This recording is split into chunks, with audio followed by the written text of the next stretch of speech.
Right. Thank you for coming back early. Sorry you had a shortened break. You can blame David Rogg for that. David? Thank you for attending the audit work stream. There's a question up there that if you would be willing to answer it, that would be very helpful. So these are my reflections on the last day and a half. We've heard about the perfect storm. We've heard about avoiding the catch-22 mindset. We're to see challenges as opportunities. We see the value of networks. We see the value of partnerships and collaborations. We see strength as a group of people. We have had lots of talk about thinking and working differently. We need to understand variance but not be frightened about it because it's not about personal competence. To change, you need to know what you have. Take control of the situation or the narrative.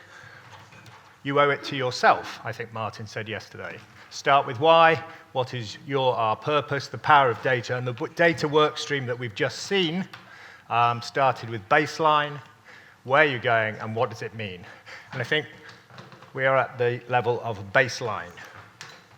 So the real aim of this work stream is to see if we can establish a rolling, pragmatic UK MS audit that everybody has the opportunity to participate in. So the objectives are really, can we agree to participate in a UK audit? And 15 people so far have said yes, and there's more than 15 in the room, so please answer if you can. If we are willing to participate in an audit, can we agree some basic parameters? And can we agree some logistics?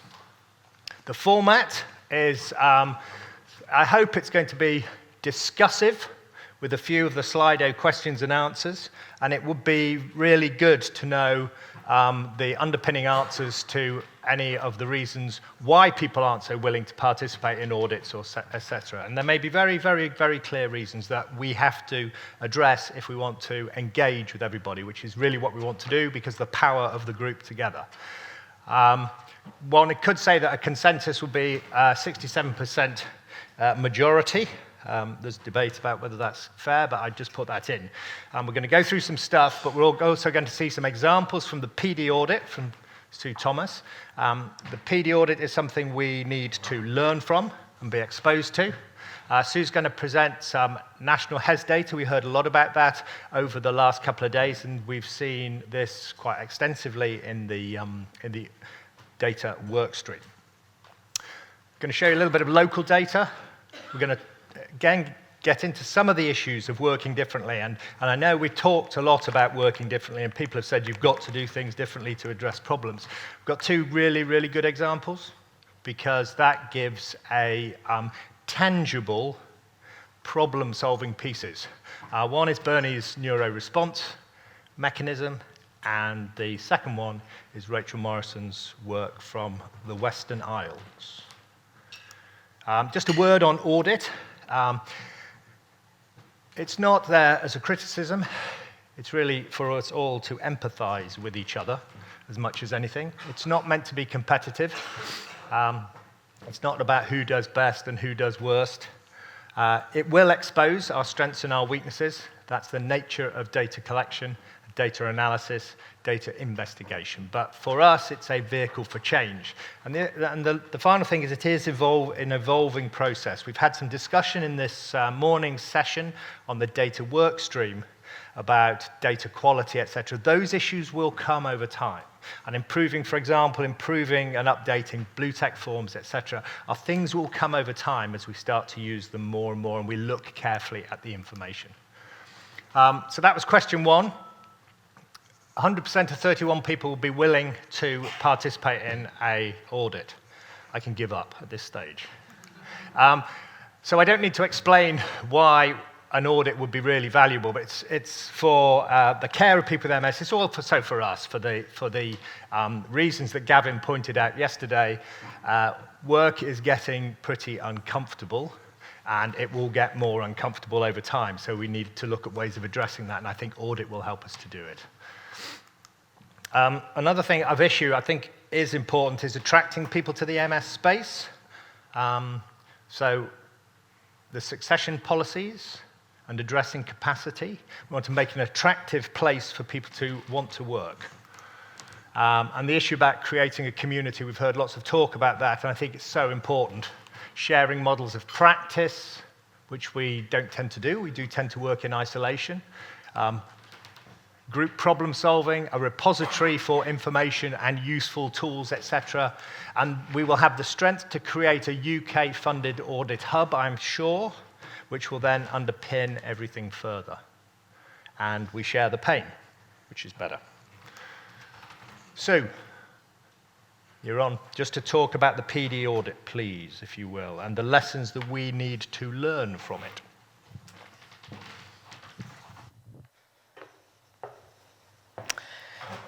So we've been here before in Parkinson's disease. We set up the Parkinson's Masterclass in 2002, and we ran the first 2 masterclasses. We really only thought we were going to run 2 masterclasses because what we were trying to do was upskill some clinicians to have more specialist knowledge of Parkinson's, as we were quite low in numbers of experienced clinicians. And from those first 2 masterclasses, one of the things that we discovered from the intermodule audits that we asked the clinicians to do was the fact that there was such a variation in the way that services were being delivered then. And what we thought we would do is look at designing an audit that we could get the Parkinson's community to complete, and then we'd be able to start to lobby for improvement on services. But we wanted to get that baseline understanding of what people were doing at that time. So it was really just a snapshot initially, and the audit was designed by a group of 5 of us, actually, a couple of neurologists, a couple of elderly care physicians, and me. And we designed the audit, and we used the first 2 masterclasses as the pilot for doing that audit.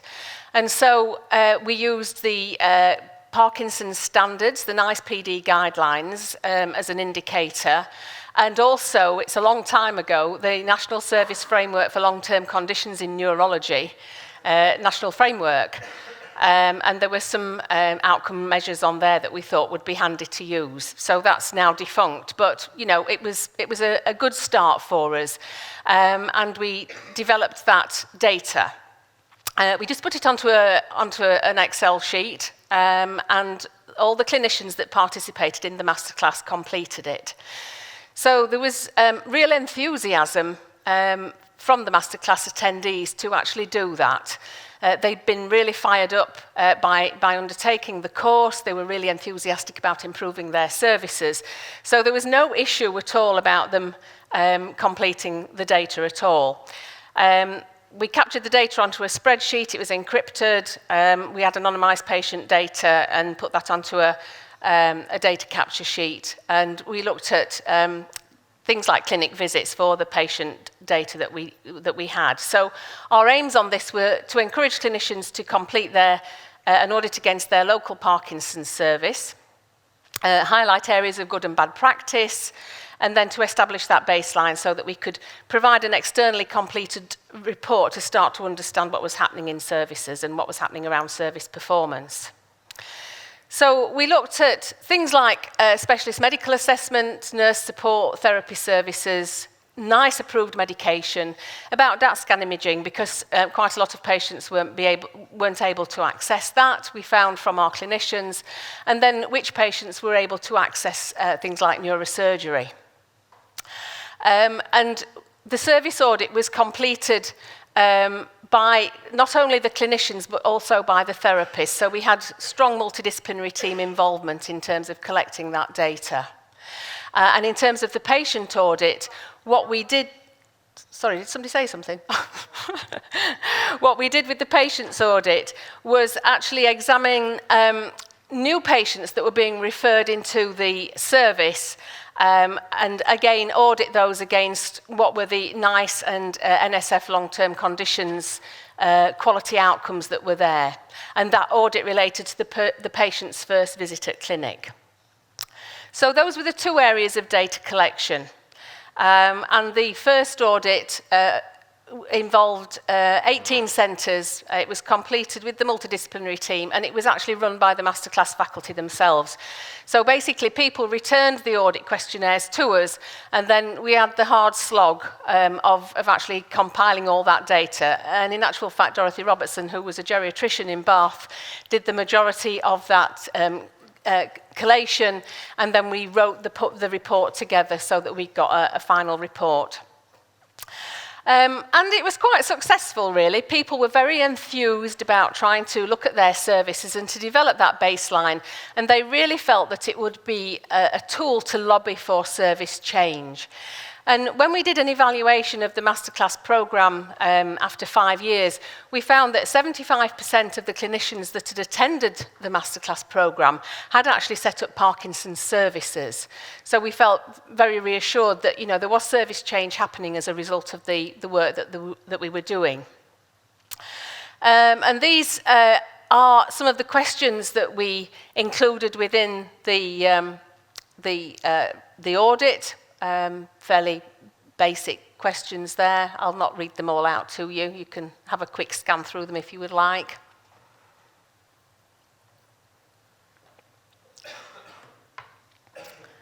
But what we found really in terms of the data capture to the initial rollout was that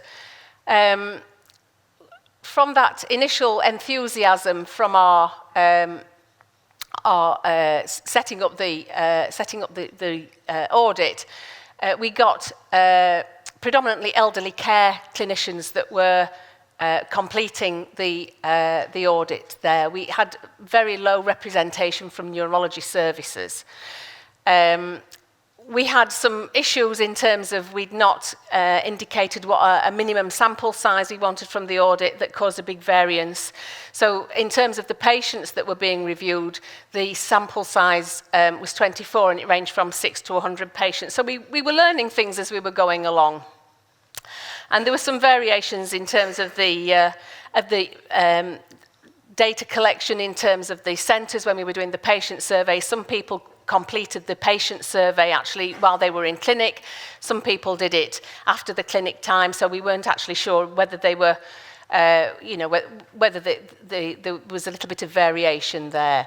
But, you know, I think as we started, we felt we'd made a good start on that. Now, as time's gone on, the audit has continued, and after those first two pilot reviews that we did from the audit, Parkinson's UK took the audit over for us because it's actually quite a big job to do this. We needed somebody to send out the audit sheets, the reminders about when we were going to do the audit. We needed somebody to collate all the answers because we started to get much more buy-in in terms of the numbers. And these are the numbers that have participated over the period of time that we've been doing the audit. We needed to have dedicated data support to analyse this. We needed somebody to write the report. So it's now become quite a big job.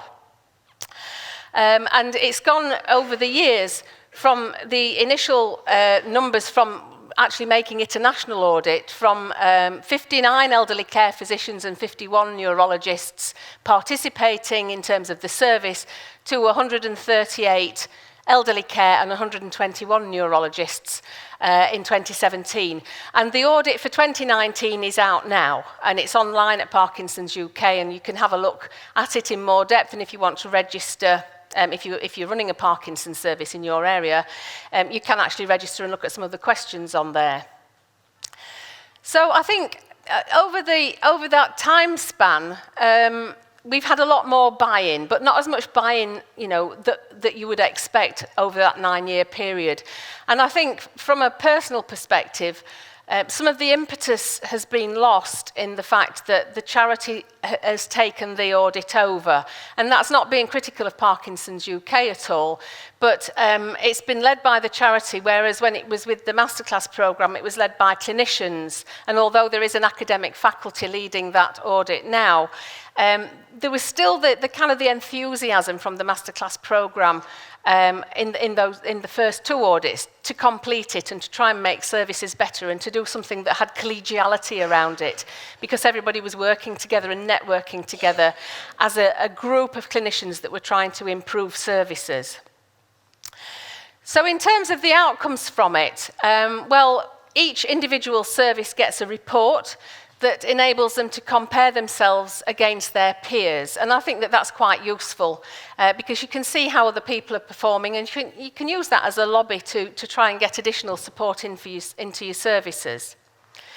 One of the other big things that I was particularly pleased about, but I'm not sure it's been that effective, is that we were able to lobby to get the best practice tariff included for Parkinson's disease. And as a result of the audit, we worked with the payment by results section at the Department of Health and developed the best practice tariff. We had some clinicians involved in working with us on that, and we actually got that up and running. But the remuneration for the best practice tariff, I think, which sought to make sure that patients were diagnosed speedily, that they had access to the multidisciplinary team within the first year of them being diagnosed, that they got access to the charity. All of those things weren't remunerated at a level that hospitals felt it was worth aspiring to complete.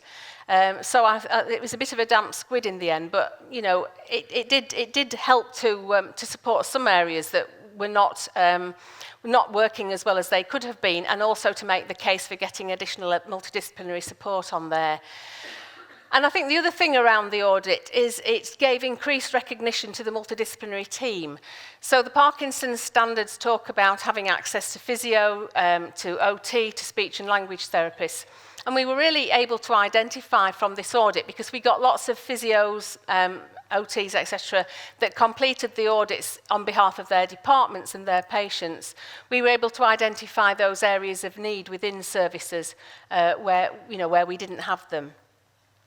So I think the lesson on this has been it's been a good thing. You know, it's been running now since 9 years, since 2004, since we started it out, and it really has started to get people to think about those baseline measures to see where their services are.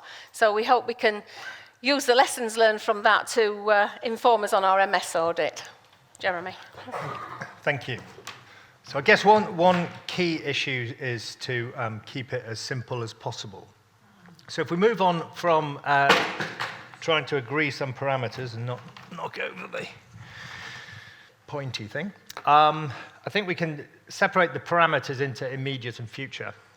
And actually, I think we could start an audit now, and you could do your bit this afternoon, and we could do our bit over the next 3 months, and you'd have a report in 3 months. So, there is a Google form on the MS Academy website about your service components, which you can access, fill in, and complete. So that and what that gives us is an idea of what your service comprises of. Joella has already talked about the BlueTech data download. She has 30 sets of BlueTech data. It takes about 5 minutes, absolute max, to download BlueTech data.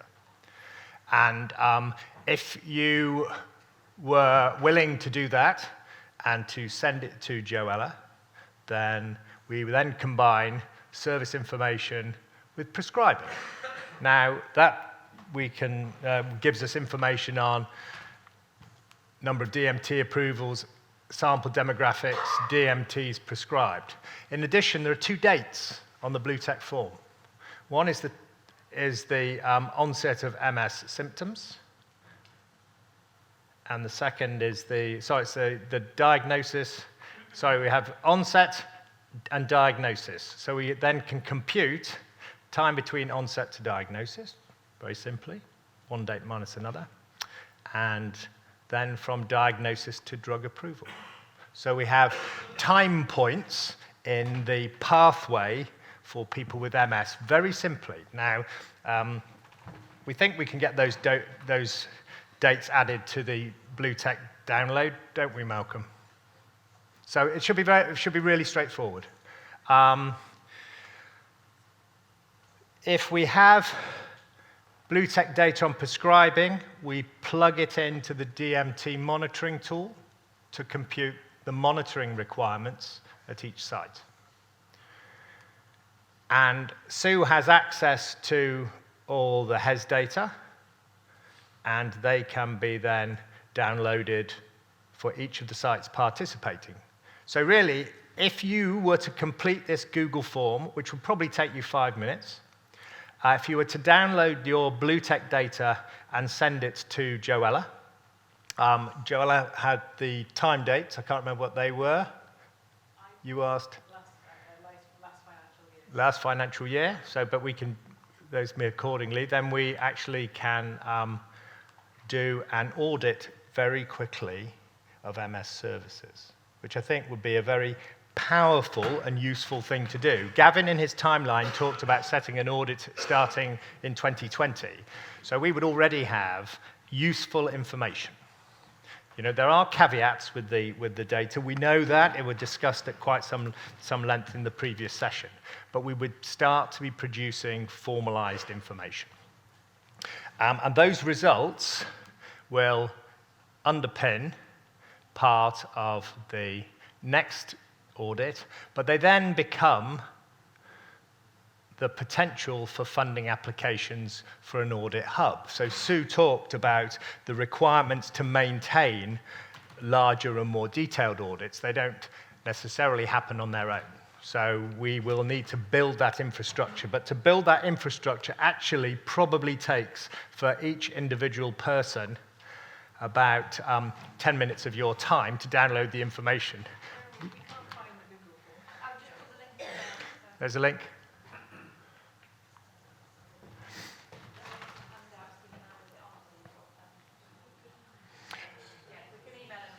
Yeah. So that's a start point. And I guess a question is,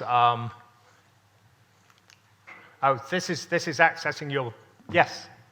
Is there any legal governance problems in sending the data across outside the trust for data protection? Joella? It's anonymized data, so we're not got any patient identifiable. There you go. It's anonymized data.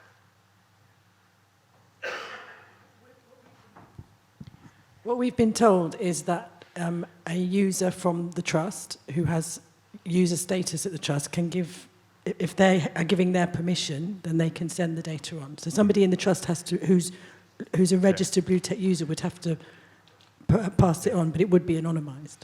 And you can remove the, from it, you can remove the consultant name willingly. Yeah. So, yes, Malcolm. I would just add to that. I think it's really important. I mean, BlueTech in MS has kind of moved away from its primary function, which, as I said in the other meeting, was to register patients, to check invoicing. Yeah.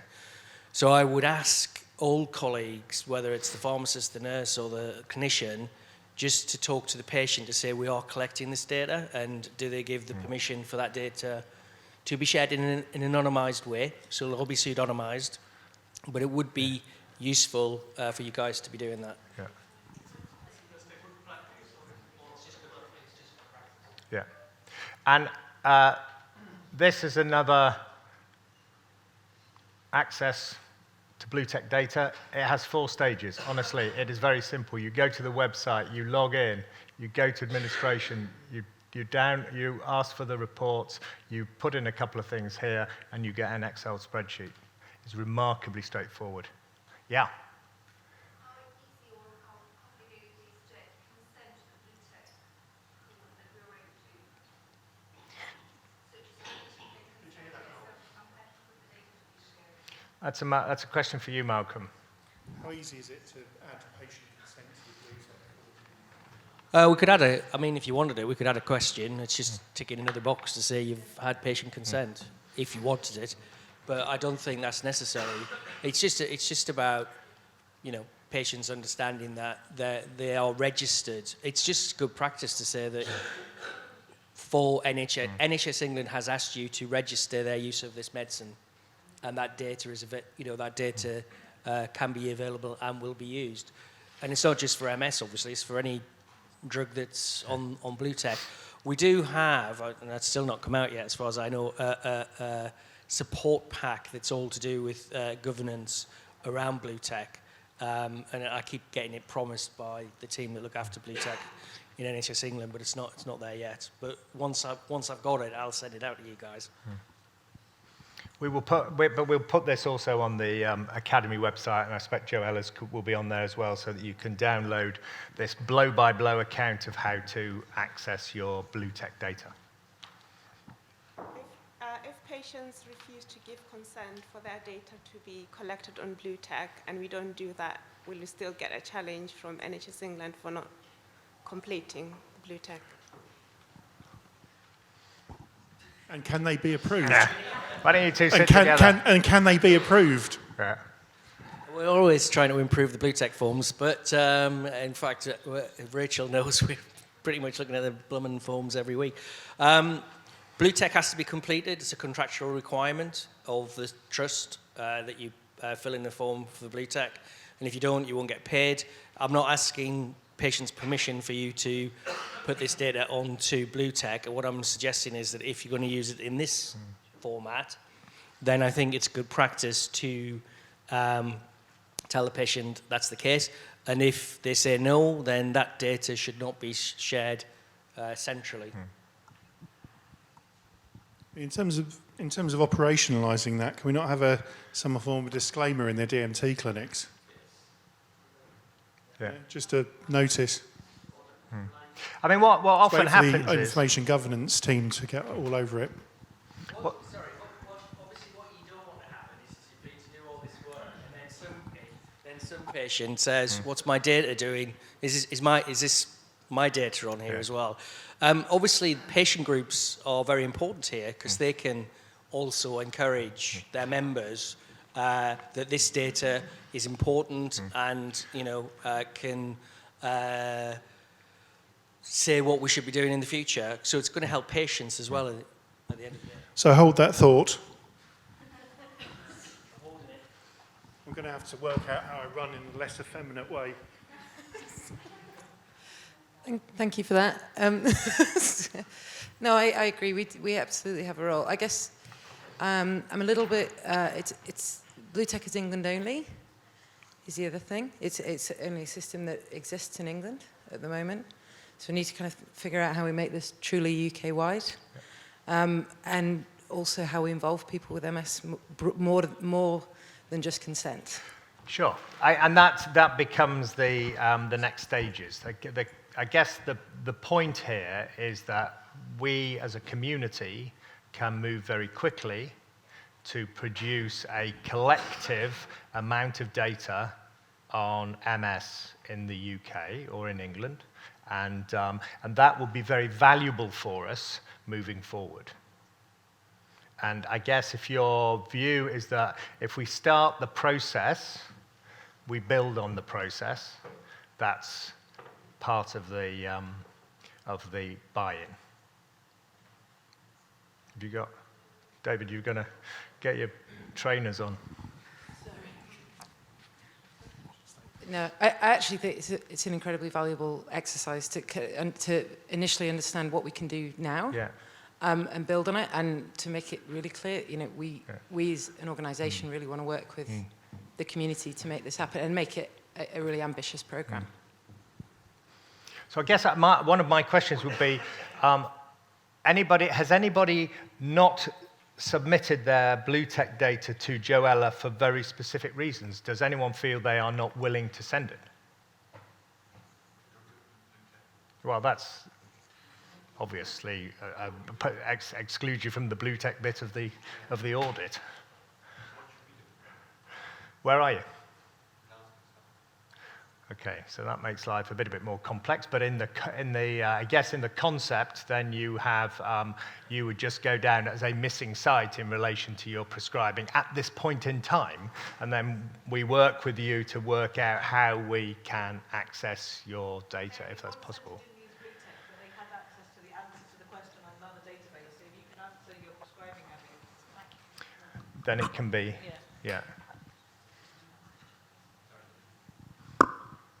Do you want to, sorry. I think- Sorry. If you've got another database, so in-house Excel document, that you can still exert the same information, answer the questions, you should be able to still answer and participate. Yeah, I mean, we can share the blue tech form to anybody who Yeah. wants to see it, so there are more questions we can ask. Jeremy, I mean, I'd very much like to do this. I'm looking at the form and I'm struggling already to fill it in. I mean, I think the way it's struck, because I mean, I guess the reality is it's not quite as neat as this. So, Okay. so we're in a regional centre. Yeah. So we're seeing patients. So one of my colleagues sees patients in one hospital, prescribes in another. We're also prescribing for regional patients. Yeah. So then we're being asked how many full-timers, how many part-timers. Okay, so then we need to work with you to. Yeah. I think we need to change keep this the form form. as simple as possible Yeah. and just say, right, describe your service. Yeah. Are you prescribing, just within your hospital, or do you prescribe for a wider region? Can you describe your wider region or something? And, So there's a free text bit at the end that enables you to complete that component. further details or comments below, yeah. Yeah. But I think it's a great idea, and I'd love to just fill it in now and send it to you, but I'm really struggling Okay. already. Okay.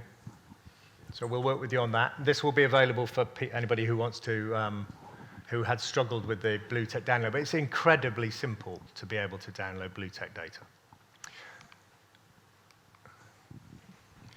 I guess it would help to use the right one.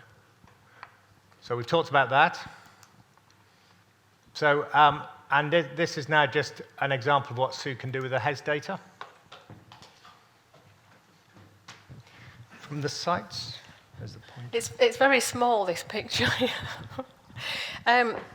So none of this data is intended to be critical at all. It's just really top-line HES data that I've pulled off from NHS Digital here.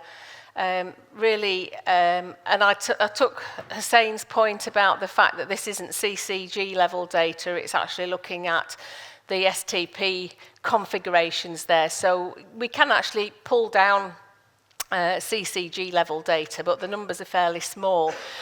But really, what I'm trying to do around the work that I do is just really try and identify to CCGs where things could be better, how we could actually create better patient outcomes.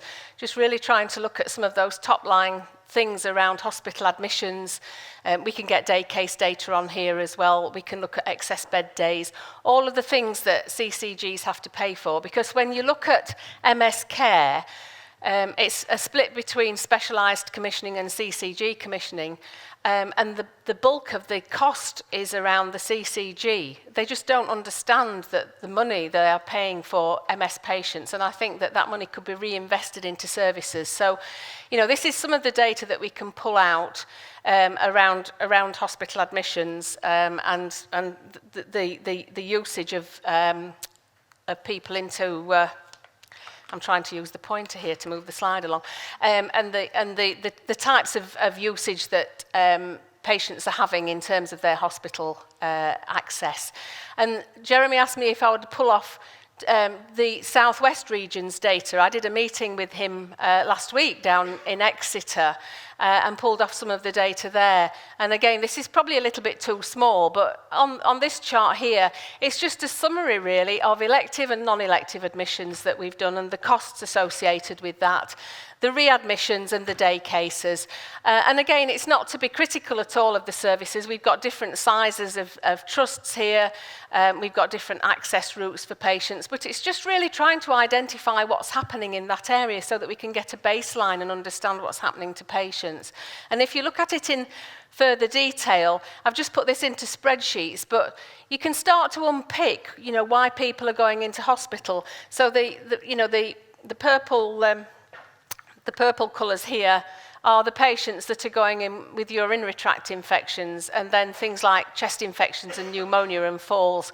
And just being able to understand that and to be able to look at, how we might be able to remedy that, and the costs associated with those bed days, those numbers of admissions and the bed days that are happening. And again, this is across the region. We're looking here at Royal Devon and Exeter Hospital. This is North Bristol. This is Plymouth. And then this is Torbay and South Devon. So, similar reasons for admissions. And again, it could potentially be a really useful exercise to start to look at creating a pathway that patients could follow if they had a UTI. And I know Bernie Porter did something like this at UCL, and she may mention it when she speaks. But, we looked across UCL partners in London to see what was driving people into hospital, and it was UTIs. And so just being able to unpick that. I've got access to this. David says he's got access to HES data as well, and I know quite a lot of the companies are able to provide you with that data. So, we should be able to access it somewhere. And I was at the launch of the Model Hospital webinar last week. I don't know whether you've heard about the Model Hospital, but that's going to have all the neurology GIRFT data actually online in September, and it's going to be providing HES data on a regular basis to every hospital. So you'll be able to download just basic information about your MS patients from that site as well. So these are the types of things that we're wanting to try and elicit from you in terms of data. And it should be really easy to get hold of that. So, Jeremy, any concerns? Any? And then that means that I guess we get coverage of people at different ends of the MS journey spectrum. Obviously, the admissions, as has been discussed previously, a lot of those will be more disabled people, whereas the prescribing is maybe in the earlier people. So we begin to get some coverage and information, and we look at ways of changing care. So the next stage is then how you move to more broader information, more detailed information. We recognize that those pieces so far, so service description, BlueTech data, monitoring, and HES data are descriptors of services and as it were, behaviours and actions. But the audit, as was discussed this morning, tends to move on more to benchmarking against criteria, and that would be the kind of next steps that we would want to move towards. And I guess as one moves into the next level, then there needs to be a discussion and consideration of which parameters might be included. And I guess some of the issues of importance there, as we've described that some of the information to date is very straightforward to get, and it doesn't require clinicians to do very much, just to agree to buy in and to submit some simple information. But as we move forward, and I think this was what came through from some of Sue's points, that it becomes a bit harder to collect the data, so we need to consider those processes of the data we wish to collect. And I guess a number of the key points are that we want inclusivity. We want as many people to be involved as humanly possible. We don't want to limit any audit just to a set of centres that are resourced well enough to provide those data, because then they become less representative of the whole of the UK. So there has to be a simple scenario. We've heard a number of comments yesterday and today about the challenges of working in the clinical space at the moment and how pressured people are with time. We want these processes to be effective, to be prospective and rolling, and we want them also to be punchy and impactful, and to support us in our processes of trying to develop better services and trying to improve various conditions, and whilst maintaining a non-competitive nature to it.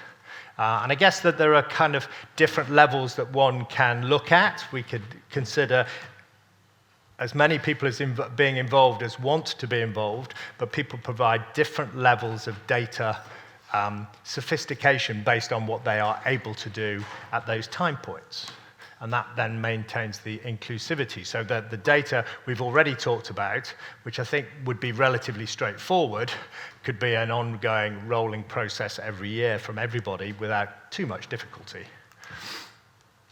So we need to consider how we collect data to make this process as easy as possible, enabling different levels of participation and using existing data sources where possible, and maybe develop methods to assist data collection. Now, in terms of kind of which data do we collect, we can consider existing frameworks, or we can devise new frameworks. And I guess the one thing that we don't want to get into doing is reinventing the wheel. So here are 3 different frameworks that could be used of ways of hanging an audit around. They're the NICE quality standards, the Brain Health Consensus standards, and the Commissioning Quality Metric standards. And I'll just go through some of those so that you've got an idea of what they are. But those are some of the decisions we would have to make as a group. So these are the NICE quality statements. They're pretty simple, I think. Gavin mentioned them yesterday and felt they were relatively limited in terms of what we would like to be able to use as information to shoehorn service change and service development. These are the brain health standards, which have a set of timings for various levels of the pathway, and that they are as what's called core, which is the so-called base level, so the minimum achievable standard. Then there's the achievable, which we consider is a good standard of care, and aspirational, which would be an excellent standard of care. Now, one of the important things as you look at these, and I know you can't see them on here, these times are difficult to meet as they stand. And it is important to note how they arose. They're international consensus standards. They were independent of the Brain Health Steering Committee. These were independent of us. These were agreed timings that were felt to be reasonable for people with MS in times to referral, investigation, diagnosis, offering of treatment, starting of treatment, monitoring, etc. They are hard to meet, but that doesn't mean we shouldn't use them. And I don't think we should use the deficiencies of our services to prevent us from using standards that people consider to be reasonable. These standards were generated by neurologists, nurses, and had patient input, as I say, across the world, and some of the people were involved in those. They're published, they're not mandated, but they're published standards that could be used. And if we believe the mantra that time does matter and we wish to truncate all the time points of the pathway for people, then these provide us with a framework around which we could use. And we could choose some simple ones from these. So, time to referral, time to diagnosis, time to treatment initiation, as some of the base time frames that we would like to work with. And what Sue has done very kindly, she's put this into a linear framework and the concept of the 100-day challenge. And Sue, would you like to give a comment about the 100-day challenge? Yes, well, there's an elective care challenge at the moment for neurology in that patients are seen and diagnosed and put onto treatment within 100 days. And there have been several different examples from NHS England around that's being achieved in neurology. And so I thought that perhaps we could raise the profile of MS by bringing MS into that. And the consensus document that's been done that Jeremy showed on the previous slide roughly adds up to around 100 days in terms of by the time a patient's been referred and seen and put onto treatment. So it just seemed quite a nice lever to put that into place, and I think something that is a great soundbite to go out with and try and generate interest in this and you know, get people to prescribe a lot earlier. And I think that, you know, as an MS community, if people can go out with this sort of thought and link it into some of the levers that are there, like the elective challenge, then, you know, we stand a chance of getting MS higher up the agenda in terms of services. Which is what we'd like to achieve. We just saying the slides are going to be available on the website to download with things like with this in, and also the website for downloading the form if people haven't been able to get into it. We can put the standards on there as well. Yeah.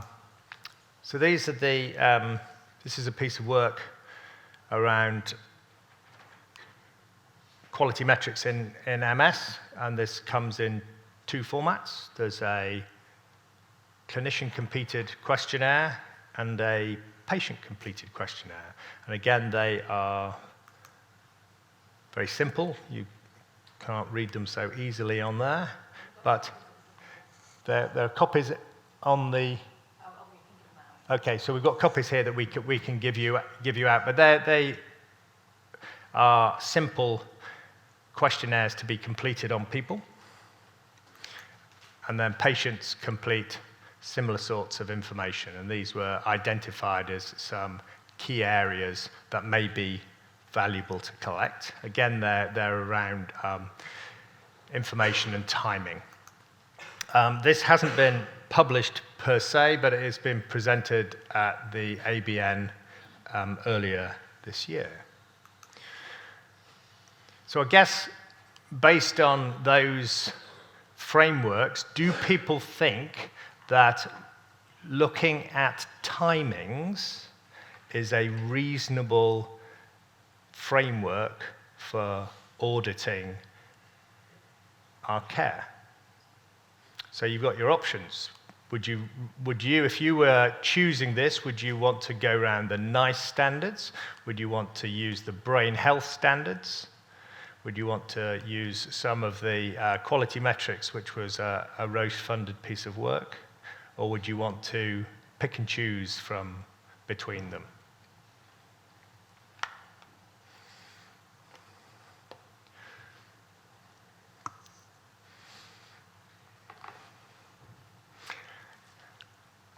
So we're quite split on there, so we'd need to come to a consensus about what we think we would do. So some of the people who've talked about a combination, would anyone like to expand on why they've suggested that and what combination they might think about?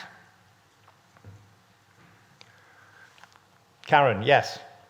Sorry, I can't say. I've got a bright light shining in my... David's got his trainers on. The reason I've put combination is because whatever we think about the NICE quality standards, they are held in is different importance with different people, and it is what people understand. So there are elements within that I think that we can't just ignore. But I also think the brain health actually reflects what goes on in the real world, if you like. So that's why I've put the combination, particularly in those two. Well, Jeremy and I are both involved in what you've entitled the Roche quality metrics, but I think it's important to make clear that actually Roche supported the group coming together, but we weren't paid for the work.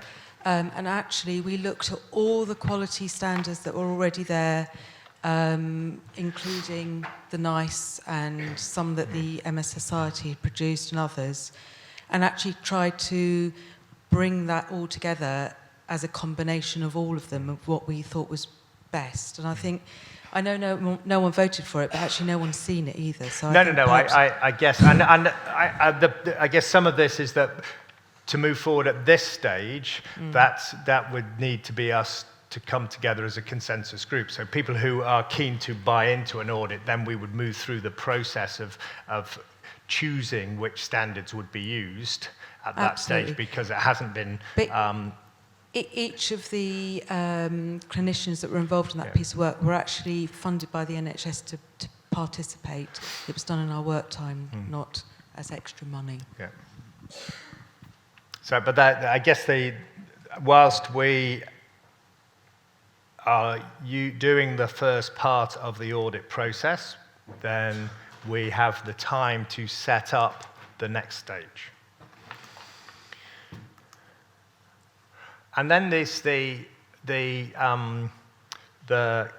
collection of patient data and patient-reported data. So the way that it worked with the Parkinson's disease audit was how, Sue?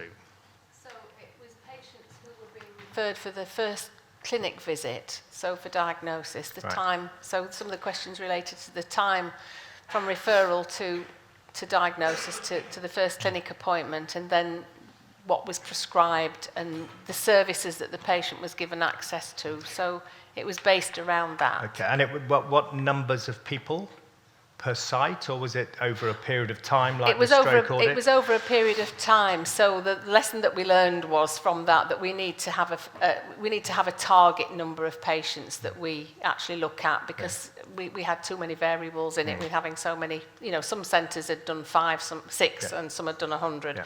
So we need to set a number limit, I think, really on that, so that it's equal.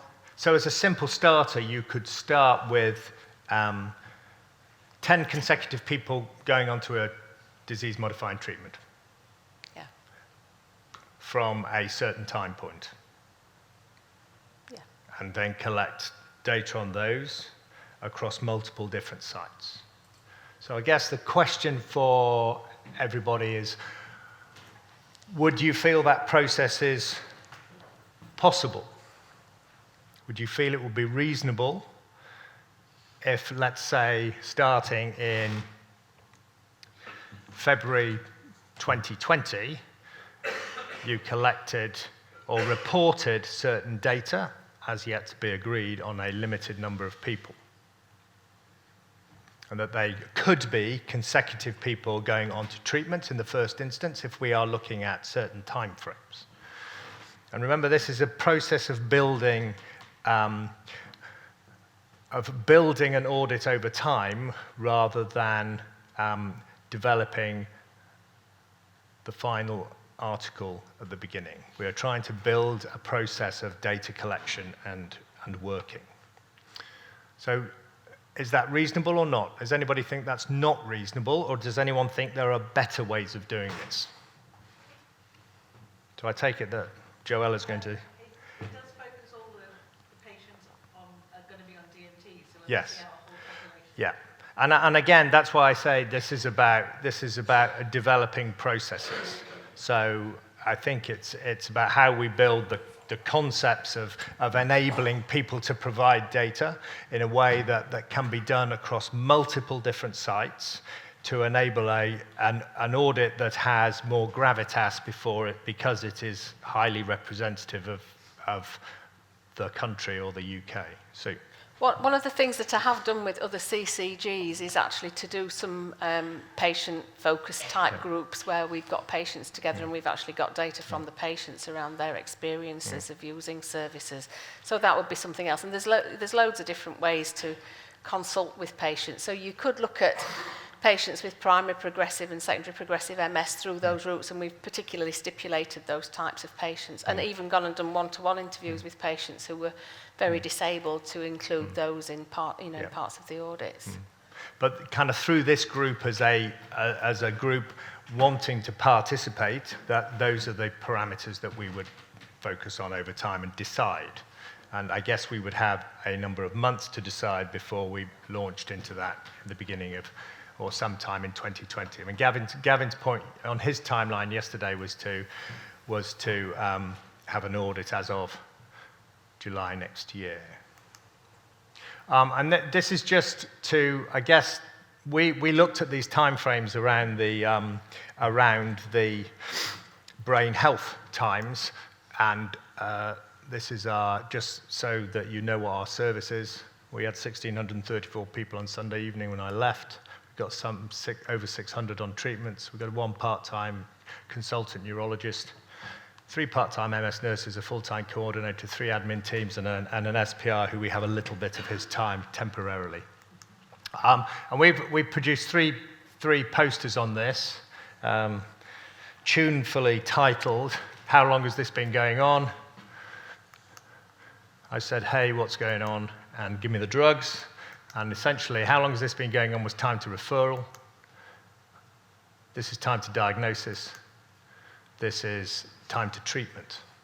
And we were looking at, retrospectively, at the information we have collected in our database. And I guess one of the key points of this was that for each of these, there is a fair amount of missing data. So actually, it's not so simple to get some of those simple parameters than we might have thought. And that leads us on to what we might need to do to enable us to get the parameters that we want to do or that we feel would be valuable. And I guess some of those are around the question of templated letters that may contain information that help us to answer the dates, that enable us to compute the timeframes, etc. There is a group called the Professional Record Standards Body who produce template letters.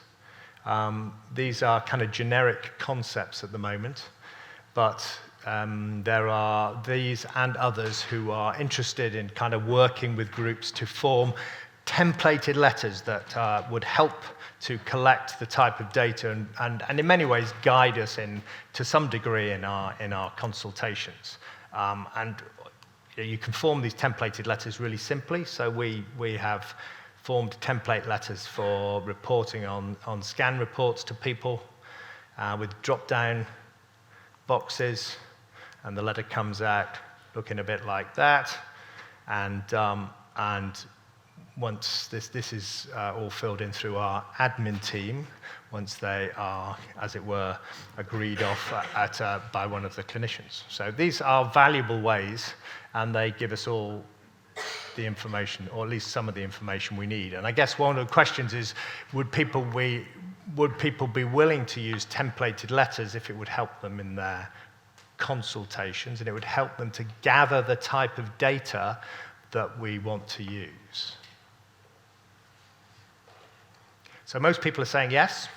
I mean, I give the caveat, so it depends on what the template looks like and how useful it is, etc. But the whole purpose of this sort of concept is to enable us to be more structured and formalized and to ease the process of data collection. Because if you have to keep going backwards through all your information and do retrospective note audits, etc., that's less good than prospective information gathering. I mean, we use, as David showed, we use this for our, I call it a clinical management tool, but it gives us date of onset, date of diagnosis, and if you hover over all these, it gives the dates of the treatments. You hover over all of these, it gives the dates of the investigations, and these are the EDSSs. So actually, the process of getting some of the data can be relatively straightforward if you're able to use these mechanisms. This is the blue book that Gavin and myself are involved in, is helping people to record their own MS in the same way that, I guess, akin to the way that the Red Book works for women in pregnancy, so that can aid data collection. So I'm going to hand over now, because we talked a bit about the sort of auditing processes, and we talked a lot about what we may have to do to work differently to solve some of the problems. And I thought it would be really useful for us to have 2 exemplars of where people have changed things quite radically in what they've done. So I'm going to hand over to Bernie first. Thank you, Jeremy. So I'm going to tell you a story about NeuroResponse, which is a new service that I've been involved delivering with my friends and partners across UCLP, Shami and Heather down there. And The background is that I work as a consultant nurse at UCLH at Queen Square, but I've also in the last 2 years been on an innovation fellowship, firstly to Sir Bruce Keogh and Simon Stevens, and currently to Professor Tony Young, the head of innovation of the NHS. And it's important that we understand that, because in order to make change, it's really, really difficult to get anything to happen on the ground. And it takes an average of 11 years from a good idea, regardless of the evidence base, to actually get something into practice. So the idea of these innovation fellowships is to try to allow clinicians on the ground to influence and bring change in at speed. And that's what I've been trying to do. So this is the story of NeuroResponse. So at UCLH, we sit within UCL Partners. There's 15 academic health science networks within NHS England, and UCL Partners is ours. So there's some 6 million people there, and it was estimated there's 10,000 people living with MS in that region. And of course, when this, the HSNs were set up, there was a lot of excitement in the research world. People were saying, wow, this is, there's 10,000 people. Imagine if we did all our research and academic collaborations together, we could make a difference. I was really interested in how we could improve services for the 10,000 people. So I was lucky in that across the region, we're quite a collegiate group. And I was able to work with Heather, Bob Brenner, Jeremy Chataway, Ben Turner, and others to try and create and see if we could create a 10K club. And it was very multidisciplinary, so there was a steering group, but it was led by nurses and had all of our AHP and MDT colleagues involved as well. And when I say MDT colleagues, I'm talking about GPs, district nurses, commissioners, everyone across the system. So our question was, could we create standards of care for MS in the region? Because if you live in Camden and you have MS and you go to the Royal Free, you may get a very different service than if you go to Queen Square. And we were trying to think, well, why should there be such variance in the service that the patients experience? So we thought that if we could work together, we could try and establish a standard across the region and improve care and improve our own communication and learn from each other. That was the idea of it. And of course, in order to actually do anything, we thought we would start with the benchmark audit. And at the time, we were, of course, all busy in our jobs. We didn't have any capacity to audit and benchmark against each other as a system. But Novartis paid the Neurological Commissioning Support Agency, which Sue used to run at the time, to come in and benchmark us and look at our HES data across the region. And when we talk about the region, these are the 14 different clinical commissioning groups that pay the hospitals to deliver the services. And you can see, lots of different CCGs, different approaches, whether MS is on the radar, whether even neurology is on the radar, different IT systems, different priorities. And these were the hospitals involved. So we asked the Neurological Commission Support Agency to come in and benchmark us. And we asked them a number of questions. What's our new to follow-up ratio? What are our waiting lists like? But one question that we asked them was, can you tell us about unplanned admissions in our regions? And I must say that the bulk of the audit, when it benchmarked us, there wasn't many surprises in it. We were all sort of very much, the things we were doing well, we were all pretty good at. The things we were failing, there was a lot of similarity. But the big surprise that came out of the audit was this issue around unplanned admissions related to UTIs. And this is how it looked. So when we asked what were the top 20 conditions people had unplanned admissions for, we found about 270 people in the region with UTIs bouncing in and out. And it really stopped us in our tracks in thinking, gosh, who are these people?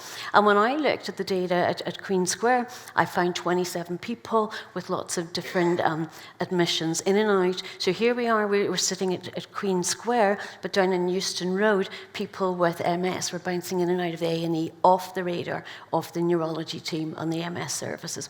And I think Heather found something similar, Gavin found something similar in part. So we found these cohorts of people. And then you look at those individuals individuals, what we also found was these are people who are lost to the system.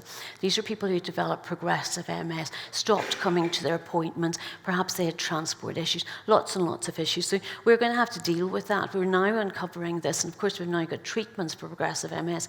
I think we are going to find large cohorts of people are missing in our system. But this is what we found. The other thing that this audit showed was that for those individuals, when you actually put a cost to that, within our region, within 1 year, we had spent £850,000. And that was just the cost to the NHS. And we repeated this audit just recently with some help from Biogen. And because I was thinking, gosh, maybe it's resolving. It's not, it's getting worse. We now have over 300 people in our region, and we spent 930k last year alone. We brought that information back up to NHS England and trying to say, is this a sort of a UCL Partners region issue? Is it an NHSE issue? And of course, you now know the data that shows that between 42 and 49 million is spent every year on unplanned admissions in MS. And that's important because when you report in these fellowships to Simon Stevens and Bruce Keogh's of the world, MS isn't high on the agenda.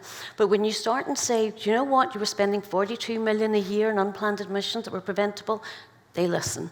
So it's a message that we had to get through.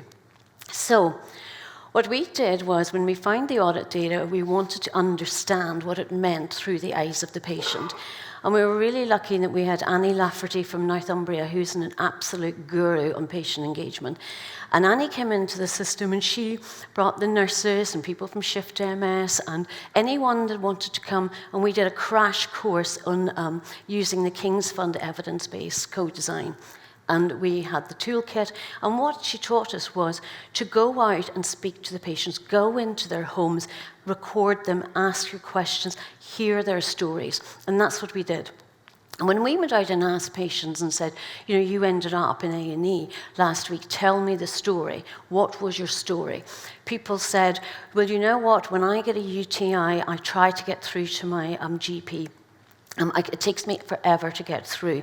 Sometimes they ask me to come down to the practice. I find it difficult because, of course, when I get a UTI, my legs get weak. Of course, when I tell them my legs get weak or I get stiff, they say that's not a sign of a UTI. They're asking me if I got a burning sensation, whatever. So the patients are often find that they can't even get past that first barrier. They also described where they're asked to bring in specimens. And they literally were saying, I do not have a pot to pee in. How am I supposed to bring a specimen? And then when they went into the practice, often they were having a multi-stick, someone saying, you don't have a UTI, didn't even send samples over to the lab, given a generic treatment. Patients would say, I'm actually resistant to that antibiotic. It doesn't matter. In Camden, everyone's on trimethoprim. That's what you're having. These were the stories that people told us. They told us it was very fragmented, it was very broken, and that, of course, things escalated. Then eventually they were falling, they were really unwell, they went into A&E. And when you turn up in A&E, certainly in our region, you get admitted. You get admitted, and you get admitted into probably some general medical ward. Very rare to have a neurological review, and you're there for days. So this was the story that people told us. So you can imagine it's all a bit depressing. We're all trying really hard to do our job, and then this is what you're hearing. You've got this audit data, and you've got the patient stories. But again, using the co-design methodology, what we wanted to do was it was obvious there was a lot of players in the system that it could make a difference if we could only all get into a room like this. So we used our UCL Partners neutral space to come together. And we came in there for one afternoon, and Heather presented the audit data. People with MS were there with their families. We had their videos, we had their stories. We had the commissioners there, we had the GPs there, we had anyone that was actually able to make a difference in that room. And we said that, instead of talking about this in a depressive way of how everything's broken, imagine if we had a chance to fix it. Imagine if you lived in a brilliant borough, what would that look like? And we're going to design that now today. And we designed that within one afternoon. And so when we said to patients, if you lived in a space where things were designed around you, what would it look like? And imagine that, money's no object. We've spent 850k last year doing things badly. Imagine if we could do it well. So people told us that they would like access to advice day and night. in an ideal, brilliant borough. Shorter waiting times for assessment of new symptoms, that the urinary tract analysis and detection would be faster, and that we would join up, that we would communicate together. This is what they told us they'd like to do. So that's what brilliant would look like. And so on this fellowship, what I'm trying to do is actually make that happen. And I had to create Neuroresponse as a community interest company because there's no freedom to act, to do the right thing within the current NHS infrastructures. Certainly in the London region, it may be different in your area. So the idea is a not-for-profit, and we had to raise all the funds independently. So there was 2 small grants one from Novartis and one from Merck Serono, but the biggest grant funders who funded all of this have been a group of city bankers in the city that thought that this would be a good thing to do. So if you want to get 24-hour advice, again, we don't have that infrastructure within the MS world to do this. But I was looking at, I have a tendency sort of to follow the money and see where things are being invested. And I spotted that we have a Healthy London partnership in London where all the CCGs and consortiums have got together. And there was a 20 million investment put into digital space. And so they had the telephony that you have for Strictly and for, X Factor. And they had this super duper telephony system that was all going into 111. So I was thinking, wow, we'll never get that in the MS world. So what we have to do is ask them, can we be their friend? Can we go to them?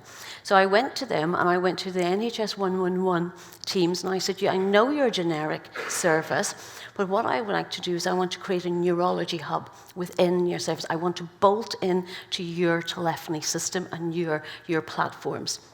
And they said yes. And we said, we will train your teams. And we have, at the moment in this service, which is up and running, we have 10 GPs that have been trained, upskilled in neurology by myself and Jeremy Chataway. And we have 24/7 on-call advice. Each individual has an electronic care plan. It's a summary care plan. It says, hi, I'm Bernie from Camden. I've got MS. I may be on this drug. I've got a history of UTIs. When I have a UTI, my legs go weak. So it's a summary record. Now, the telephony system is such that if the individual, it's tagged to their telephone. So when the individual rings 111, it bypasses all the other millions of 111 calls and takes it to the one hub, takes it to our hub, to our team. It comes up on the screen, hi, I see you've got a Neuroresponse care plan. How can I help you? People said that they were buying dipsticks on Amazon, but they didn't know how to interpret their result. We were saying, well, we're in an innovation space, can we do that better? So we have partnered with 2 companies actually now we've got digital dipsticks. So you can have a dipstick, you can use your smartphone, it'll analyze, it'll tell you leukocytes, nitrates, it'll push that result over. So when you're talking to your 111 GP who's been upskilled in MS, they're able to say, yeah, I think that you've got this, because I can see your leukocyte nitrates, your results here.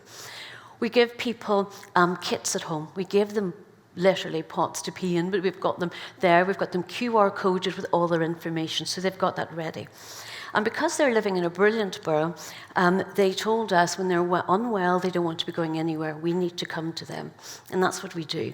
So you've got your kid at home, you've got your anticipatory care plan, you feel unwell, and you feel unwell at 11 o'clock on Christmas Eve. And I know I've been criticised within the MS community saying, oh, 111 is generic, you're de-skilling, you're taking away from our specialism. Well, I would ask you, where were we as an MS service at 11 o'clock on Christmas Eve? These are the issues that are going on in the system. So they've got a sample preparation, and you ring 111, and they can then assess and then they can send you a courier.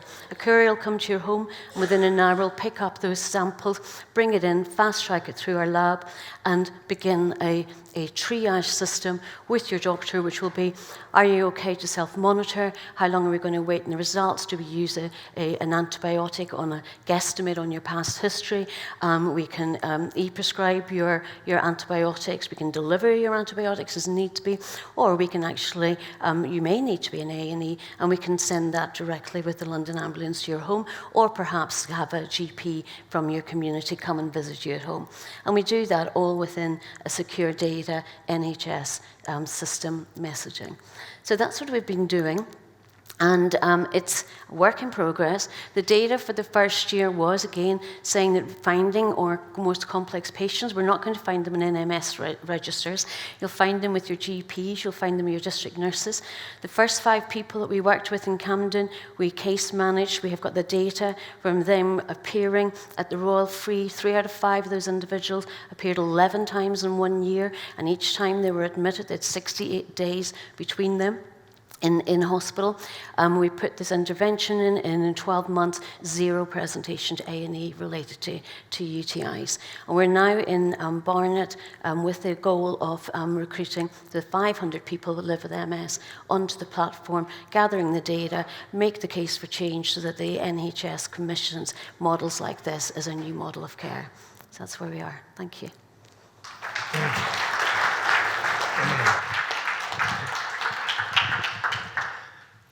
So I think that's pretty impressive, and it's come out of simple audit data in the first instance and looking at the data. And we all have the same issues. We all know that in our, say for us in Plymouth, we have a small number of people who are recurrent offenders.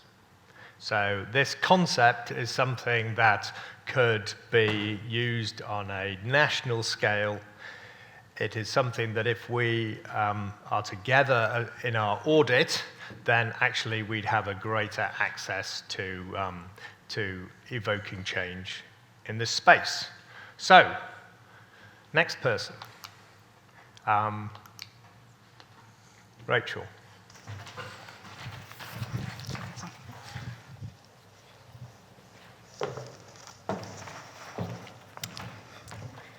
I'm just wanting to share a wee bit about how we've implemented technology and electronic notes to increase the service, equitable service we're able to give across the islands.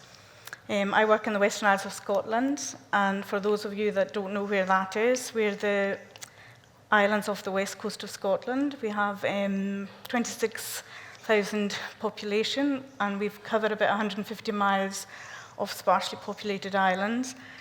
We have the challenges of using airlinks, ferries and causeways to get to patients, and our patients are under the care of the neurologists in Glasgow, and they have a 40-minute flight to get to Glasgow to see the Queen. Very fortunate, we have beautiful scenery to get around, and it's a lovely place to work and travel around to see the patients. But the reality is that we have major challenges, especially in the winter months, of getting from A to B to see the patients. As you can see here, this is a normal kind of winter forecast for us there at 98 miles per hour. So I just want to share with you, first of all, how I managed to kind of get the attention of our health board. I was asked to be part of the GEMS, the second round of GEMS, which I measured sort of all the activity for a year, caseload, case mix, the KPIs, patient experiences, other professionals' experiences as well. And this was all collated into a really lovely report that I was able to present to our health board. And having this comprehensive data readily available to present to the health board allowed me to make connections with relevant stakeholders to challenge the role and to change how we deliver the neurology service locally. The knowledge of the service was needed to enable me to map what the current practice was. The service was only about 2 years old when I engaged in this, so it was really lovely to be able to kind of measure how the service was going and where we needed to improve, and also the ability to further raise the profile of MS service within my own board and share with others. So once we had the actual report to present to the board, within 3 months I was up at board level, sharing with the whole board what we'd been doing for the last year with MS, and before that MS wasn't even on the radar. So at last we had MS now on the radar of the health board in the Western Isles. I also was involved with the Optimised Leadership Skill workshop, which really transformed the way I went about going forward with innovation and change within the health board, because up until then I didn't know the whole hierarchy and who to target when I was wanting to try and involve them in change. So then after being involved with the leadership programme, I knew that I had to know what the board's agenda was, and I knew that our board's agenda was patient travel. So I was trying to relocate our infusion service from Glasgow for our patients. And because I could target that we were going to make the savings through the patient travel, they allowed us to do it, and we have made a savings of £98,000 for 4 or 5 patients being relocated to the islands. And as a result of that, these small changes, we now have a knock-on effect with all MABs being given locally now for all dermatology, rheumatology and gastro. So there's massive changes now. So it's just a wee indicator of knowing who to target within your own health board. So the main challenges we have in the Western Isles are we have very large geographical area to cover, low population density and very complex patient pathways. We're totally dependent on travelling to utilise kind of traditional models of care. So to give an equitable service across the Western Isles, we've got 9 islands that we have to kind of try and get to see all the different patients. We're constrained by tide. Sometimes the ferries don't go, weather. We've got a small team of special clinicians. We don't have specific continence teams, palliative care teams. You have to be jack of all, master of none sometimes. So it's really important that we would be able to kind of utilise the skills. Using connectivity was one of the main things that I wanted to do, and I did ask at the beginning about using Skype, and I was told we couldn't use it because it wasn't NHS secure. And also we had a lot of meaningful data that I was collecting to inform the service and improve patient care, but nobody else was seeing this data. So we had a willingness to embrace the technology to deliver better outcomes for our patients. So the first thing we implemented was a patient handheld record, where the record stayed within the patient's own home, and it was a digital pen which we filled in the patient records, and all the data was uploaded onto the centralised system, and that increased patient-facing time by 50% in the community. And then going on from that, we did we had a meeting where we looked at all the services, and we looked at what the wish list we all had for delivering better services for our patients. So we looked at sort of our caseloads, our demographics, the documents we all had. We were duplicating documents, diaries, we couldn't see each other's diaries. Alerts was another thing for a lone practitioner as well. Patients being admitted to hospital, me going to see them. So now I have an alert comes up to tell me that the patient's been admitted to hospital. All my forms are digitalised now as well, and we can message in between clinicians. I can message physio, salts from the patient's home, and I can get an answer back from them. An integration of all the services. So this was the solution we came up with, which is Morsh, and it's basically an iPad, and that's all my office is on that iPad now. And it's a fully integrated mobile platform, and it brings primary, secondary, and we're hoping eventually social care together in a single mobile app. All the downloads are on a centralised system in the health board. We can work offline. You don't necessarily have to have Wi-Fi. You can work offline, and then once you hit a signal, it's uploaded onto the system. It's interoperable as well. It uploads data back to our central system, and it's very collaborative and intelligent. The pathways we have, you can see here, I can see if I've got a patient that I'm wanting to refer into physio, I can see if they've been seen by physio, if they're still open to physio, and it doesn't duplicate the work. I can do all my referrals with the patient in their home, and the referrals are sent there and then, and they're there before I get back to base. So the patient's referrals are with the other clinicians before I get back to base. Real-time messaging is really good, and we use that a lot with our contents advisor and our tissue viability as well. We can send pictures back and forth on our devices for patient care. As I said to you, there's the alerts we have as well there. We have anticipated care plan on, so everybody knows about the patient's anticipated care plan. Also, if patients have passed away, I wasn't being informed regularly, so we do get alerts on that as well, and any plans that are on. And using this device, we've saved 5 hours per week per clinician in admin time, because I don't have any admin support at all, so all my admin I was doing myself. So all my notes that I go on, I can just copy and paste my notes into a letter format, and it saves an awful lot of time. On-call support, we can access patient records. I can access patient records from wherever, remotely, and their medications as well. They're up-to-date medications, and this eliminates unnecessary delays. As a prescriber, I can get up-to-date information on the drugs that patient has been prescribed. We've got quite a lot of intelligent forms. A lot of the forms, I've been using the forms that Glasgow were using, the AIMS forms, and they will all pre-calculate the scores for the patients, and they every interaction goes into the patient's notes. So it's all been recorded, and patient photos as well. We can upload them, and any test results, you just take a picture with your device and upload it onto your device. And that's saved about 40% in admin time. It's really, you're not duplicating notes. Your notes are being pre-populated with the patient's details all the time. Also, we can see each other's calendars. We can see when somebody's available to meet, if we want to do joint visits with patients as well, and it avoids conflicts with other people. These were our offices before we started using Morse, and that's our offices now. We just need our iPad, and it's really, really taken a lot of the time out of our admin time especially. And that's some of our feedback there for you from the staff, sorry. I just want to share a wee bit about the tech we've been utilising for patients as well in the Western Isles. And I'm very fortunate that I have a really good tech team that I work very closely with, and all of these things that have been developed have been in close working partnership with them and knowing who to ask to help me with these different things.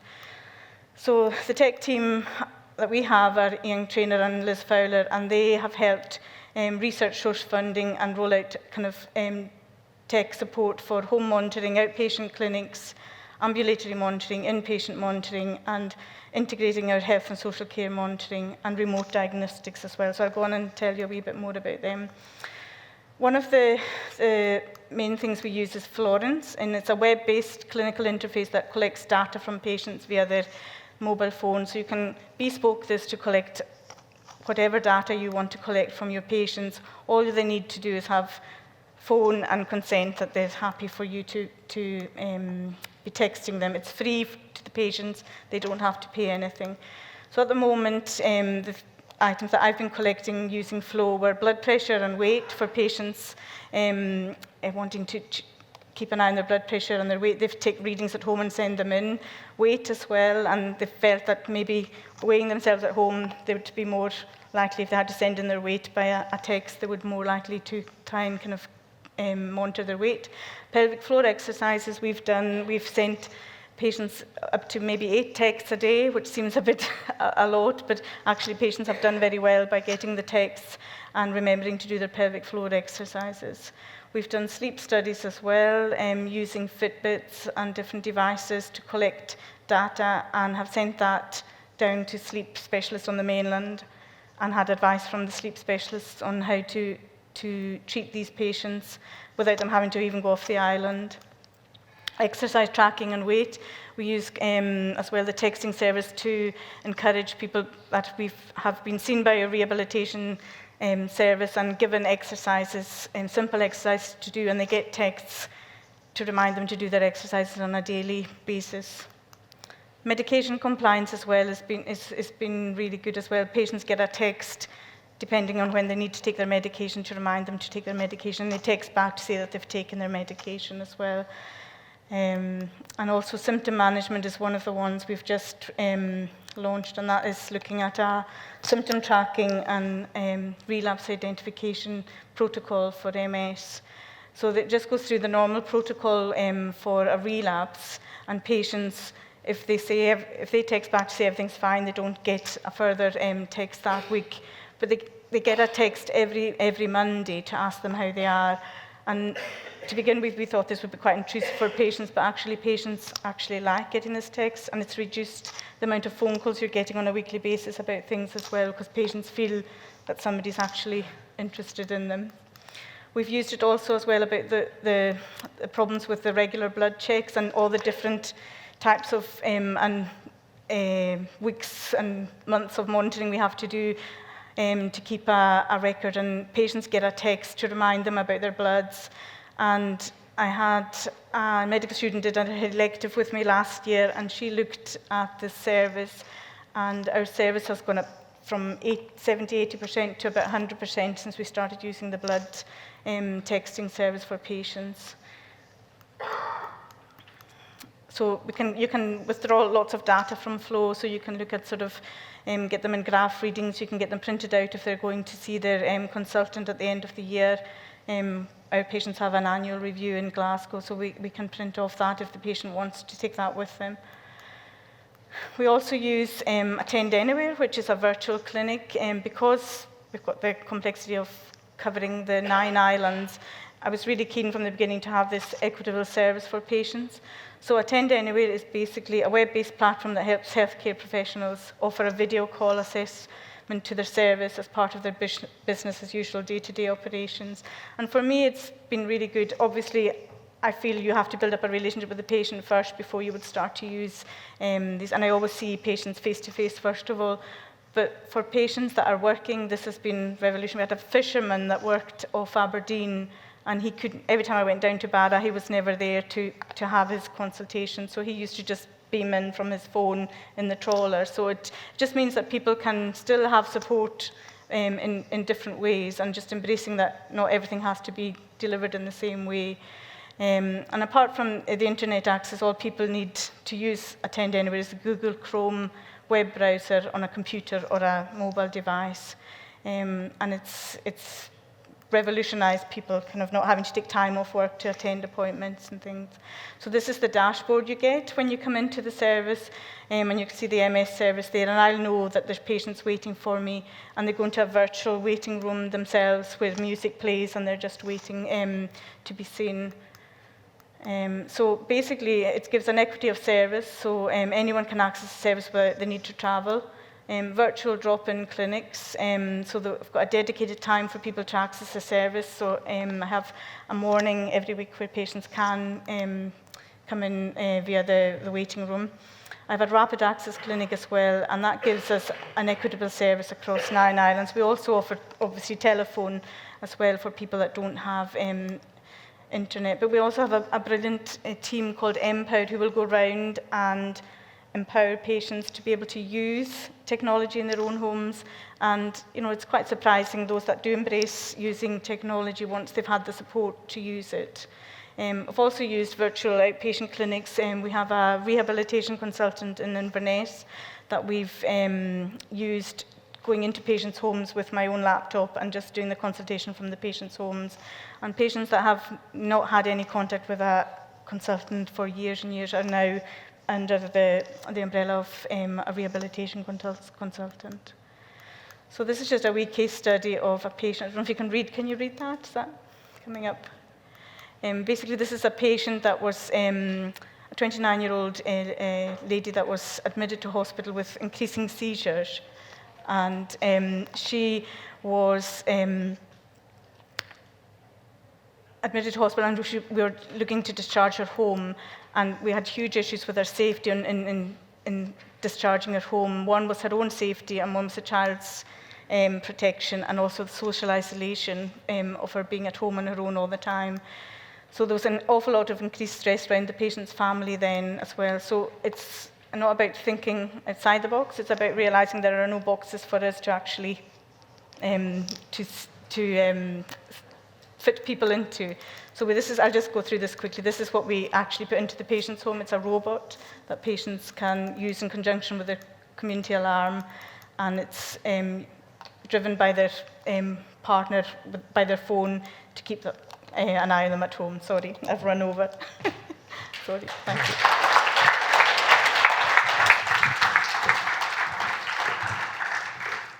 Is that all? So that's what you can get out of audit.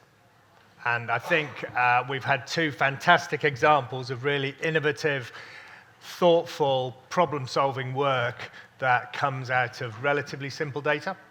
So, to finish then, thank you for attending. Thank you for everybody for participating. It would be really great if we can get that simple audit up and running. I think we can report on that at the next meeting. We can report on it, in fact, much earlier. And in that process, over the next few months, we need to decide as a group on a number of limited metrics that we want to use to take forward. And we will engage everybody in that process. So thank you for your time, and particularly thank you to the final 2 speakers.